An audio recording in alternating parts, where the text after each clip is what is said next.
Halo sobat netizen, jumpa lagi dengan Film Story. Kali ini kita akan menceritakan ulasan film The Reckoning yang dirilis Februari 2021. Film ini diinspirasi oleh kejadian nyata di mana telah terjadi wabah penyakit parah di Inggris pada tahun 1665. Bahkan tahun itu disebut juga sebagai tahun wabah. Pada peristiwa itu, wabah penyakit menghabiskan banyak korban jiwa, menghancurkan keluarga dan masyarakat menjadi paranoid penuh ketakutan. Penyakit ini menyiksa perlahan-lahan dan diakhiri oleh kematian. Setelah wabah berlalu, tidak banyak orang yang mampu bertahan. Bagi orang-orang yang mampu bertahan hidup, akan selalu dicekam oleh ketakutan dan selalu mencari-cari siapa yang patut dijadikan kambing hitam dengan tuduhan penyihir dan dihukum dengan sadis. Karena pada masa itu Inggris masih mempercayai adanya penyihir seperti santet di negeri kita. Penguasa Inggris kala itu juga mendukung upaya untuk memberantas penyihir pada siapapun yang dicurigai oleh masyarakat. Tentu hukuman yang dilakukan penuh dengan kekejaman. Inti dari film ini adalah mengenai perjuangan seorang wanita yang harus melawan ketidakadilan atas tuduhan penyihir yang tidak mendasar. Pada kejadian nyatanya, hampir 500.000 orang wanita mati dihukum atas tuduhan dukun santet. Film yang dirilis Februari 2021 ini dibintangi oleh Charlotte Kirk, Emma Holzer, dan Joy Anderson. Sebelum kita lanjutkan, saya sangat berterima kasih kepada netizen yang sudi subscribe di channel ini agar tidak ketinggalan pada review film terbaru selanjutnya. Film ini menceritakan kehidupan Grace yang diperankan oleh Charlotte Kirk, seorang perempuan cantik dan telah bersuami. Grace adalah sosok wanita yang menderita batin di mana ibunya telah dieksekusi mati ketika Grace masih berumur 9 tahun karena tuduhan penyihir. Hal ini membentuk kepribadian Grace yang tangguh dan tidak mudah menyerah. Sebelum kematian ibunya, Ibu Grace menyampaikan kepadanya agar dia harus mampu bertahan melawan tuduhan orang-orang yang tidak menyukainya. Grace dan suaminya hidup bahagia sampai akhirnya ia terjangkit penyakit menular tersebut. Dan karena frustasi, suaminya rela bunuh diri demi menyelamatkan Grace dan anaknya dari penularan penyakit.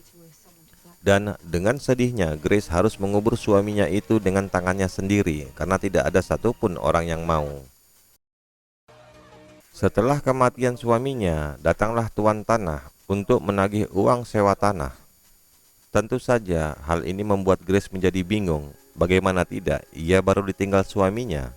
Namun, meskipun dengan sedikit ragu, ia mengatakan kepada tuan tanah bahwa ia akan melunasi pembayaran sewa tanahnya itu.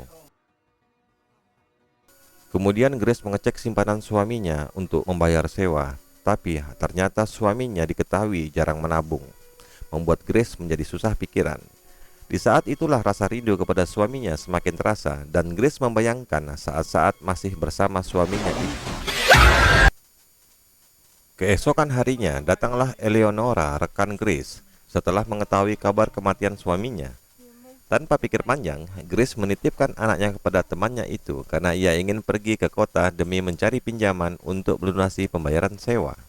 Pada awalnya, Eleonora melarang karena di kota adalah sumber penyakit, membuat orang-orang menghindari kota supaya tidak terjangkit penyakit tersebut. Namun, karena terpaksa, Grace mau tidak mau harus pergi juga. Di tengah perjalanan menuju kota, Grace banyak menemukan mayat-mayat bergelimpangan karena wabah. Kemudian, sampailah ia di kedai kopi di mana suaminya biasa mampir. Di sanalah ia bertemu dengan teman suaminya dan menyampaikan maksud tujuannya untuk meminjam uang. Namun, sangat disayangkan, teman suaminya itu tidak bersedia membantunya karena ia mengatakan saat ini adalah saat-saat sulit. Kemudian, dengan tangan hampa, Grace pun terpaksa pulang. Ketika malam tiba, Grace berhalusinasi kedatangan suaminya dan dengan tiba-tiba bayangan suaminya menuntunnya ke kuburan di mana ia menguburkannya. Dan ternyata tanpa disadarinya, ia mengambil cincin kawin dari mayat sang suami. Grace baru menyadari bahwa cincin tersebut dapat digunakan untuk membayar sewa tanahnya. Di akhir minggu, tuan tanah datang untuk menagih pembayaran dan Grace selalu mencoba meminta keringanan. Namun, sepertinya tuan tanah ini memiliki niat jahat. Karena Grace berpikir tuan tanah tidak akan mau membantunya, terpaksa ia memberikan cincin kawinnya untuk membayar sewa.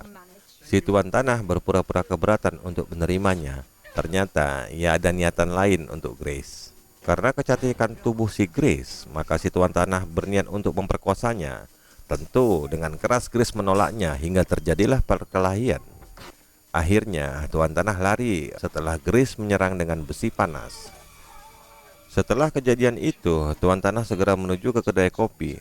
Di sanalah ia merasa tidak senang kepada Grace dan akhirnya dengan busuk hati ia menyebarkan isu jika Grace bisa jadi seorang penyihir yang dapat menyebabkan wabah di desa dan harus dihukum mati.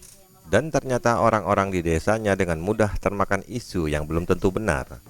Malam harinya, beberapa orang bertopeng datang menuju ke rumah Grace dan mencoba menangkapnya.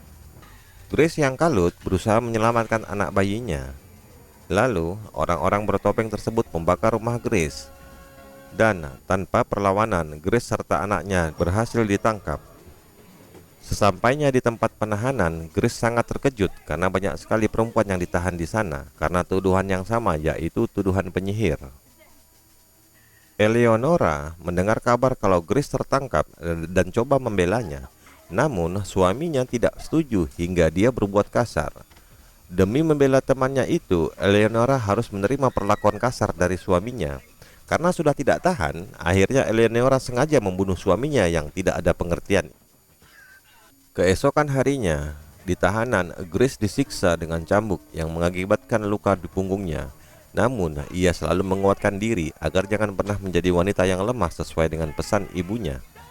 Datanglah si tuan tanah yang terus meminta Grace untuk mengakui bahwa ia adalah seorang penyihir.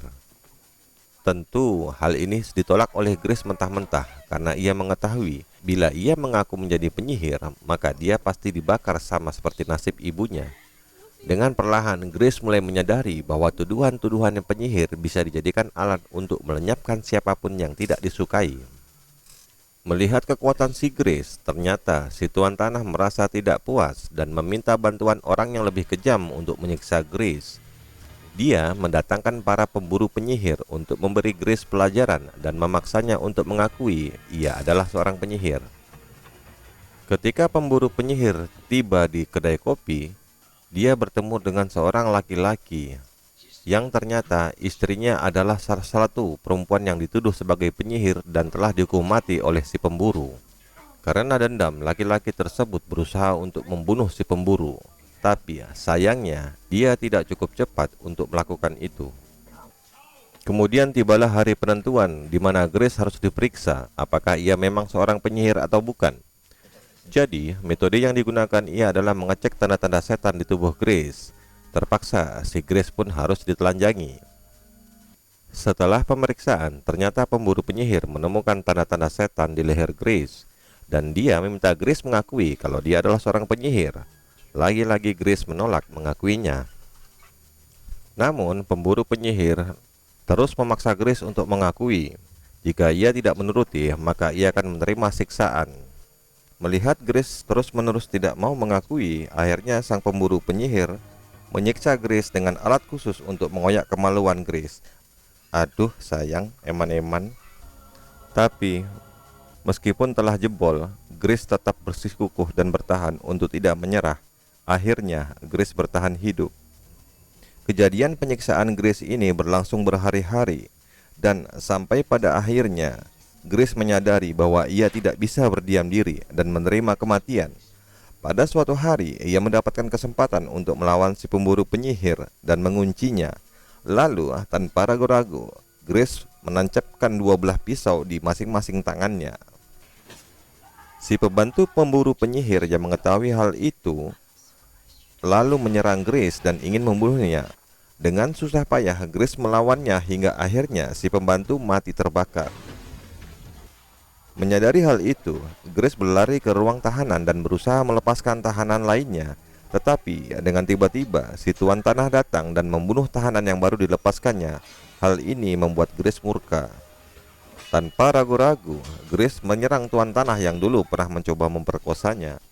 Dan lagi-lagi perkelahian pun terjadi.